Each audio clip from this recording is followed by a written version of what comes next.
Félix Alejandro Lerma, soy mexicano y actualmente realizo estudios de posgrado en Historia del Arte en la Universidad Nacional Autónoma de México, institución en donde también realicé mis estudios de maestría en la misma disciplina y de estudios latinoamericanos en nivel licenciatura. Actualmente desarrollo un proyecto de investigación relacionado con el arte rupestre del nororiente del Salvador, particularmente en la Gruta del Espíritu Santo, el cual lleva por título La Gruta del Espíritu Santo, Arte e Historia en las montañas del norte de El Salvador.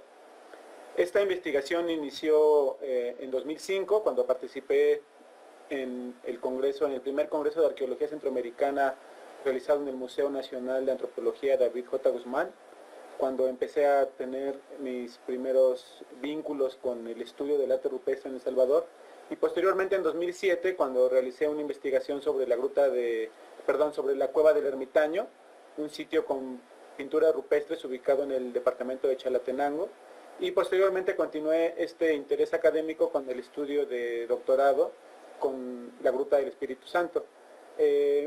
Finalmente lo que me llevó a llevar a cabo esta investigación en El Salvador fue darme cuenta que la región del sur de Mesoamérica, estamos hablando del centro y oriente de Honduras, el oriente de El Salvador, la costa pacífica de Nicaragua y el nororiente de Costa Rica, eran regiones ricamente arqueológicas, con muchísima información, con muchísimos sitios, pero que sin embargo habían sido muy poco estudiadas y hasta la fecha siguen poco estudiadas en relación con otras regiones como la llamada área maya, el centro de México, etcétera.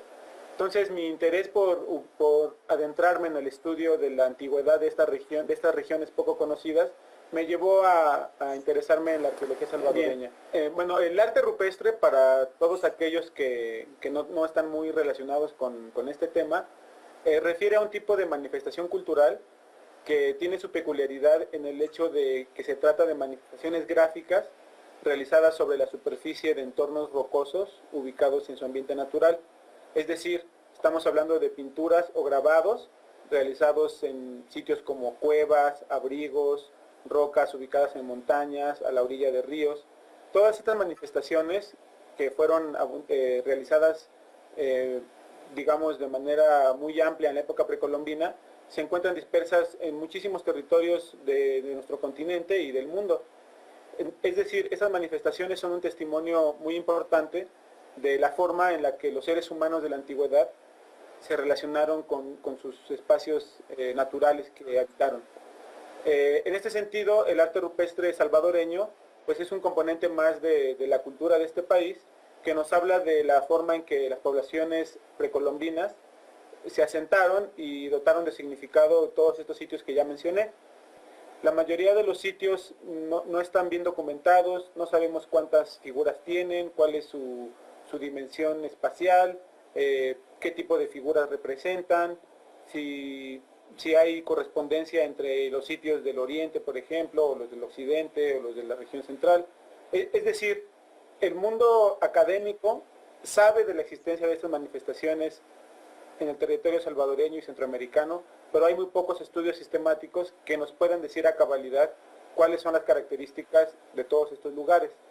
En este contexto, la investigación que yo estoy llevando a cabo tiene como objetivo, como punto de partida, la documentación de las manifestaciones rupestres que se encuentran en la Gruta del Espíritu Santo.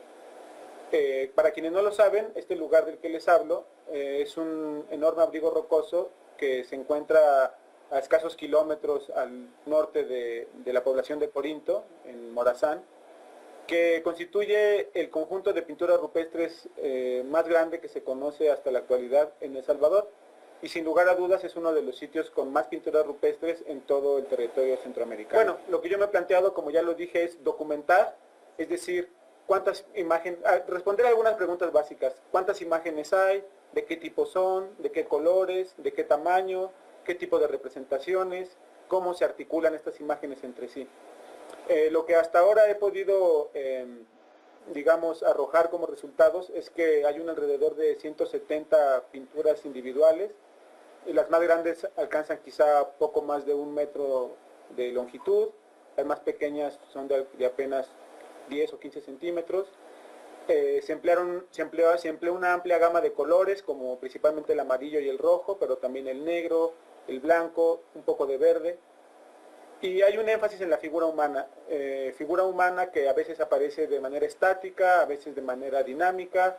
La mayoría de las figuras humanas cuentan con adornos en la cabeza, probablemente representaciones de plumas, otras llevan cuernos y otras más llevan gorros de tipo cónico, es decir, a manera de cono.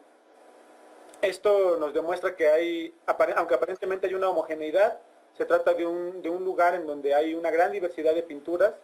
Parece ser que no hubo uno o dos pintores detrás de esta elaboración, sino grupos de pintores que podríamos hablar de quizá alrededor de entre 5 y 10 momentos diferentes de ejecución, pero todos con una gran unidad temática, lo que nos hace pensar que probablemente todas estas pinturas fueron hechas en un mismo, digamos, en una misma época, aunque no exactamente en un mismo momento, en una misma jornada.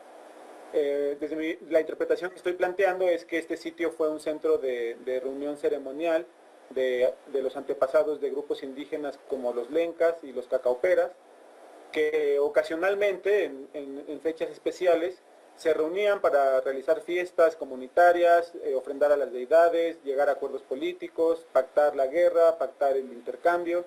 Y todo esto son elementos o actividades que incluso en la actualidad se conservan en algunas comunidades indígenas, como es el caso de los grupos lencas actuales, que todavía en algunos lugares del sur de Honduras practican reuniones periódicas entre sí, llamadas huancascos o huanqueadas, en donde distintos pueblos se visitan recíprocamente con el objetivo de dar ofrenda a los santos patronos. Pero al mismo tiempo se llevan a cabo muchísimas actividades más, algunas de las que ya mencioné, como el comercio, el acuerdo entre distintas comunidades. Yo considero que el arte rupestre de la Gruta del Espíritu Santo está vinculado a esto. Fue un lugar de gran importancia en la época prehispánica. Me atrevo a sugerir, no lo puedo afirmar, que probablemente estas pinturas, el grueso de ellas, fue elaborado durante el periodo clásico tardío. Estamos hablando entre 600 o 900 y 900 después de Cristo. Y en esta época el sitio adquirió un gran prestigio que hizo que gente de muchos lugares lo visitaran para llevar a cabo todo esto que ya mencioné.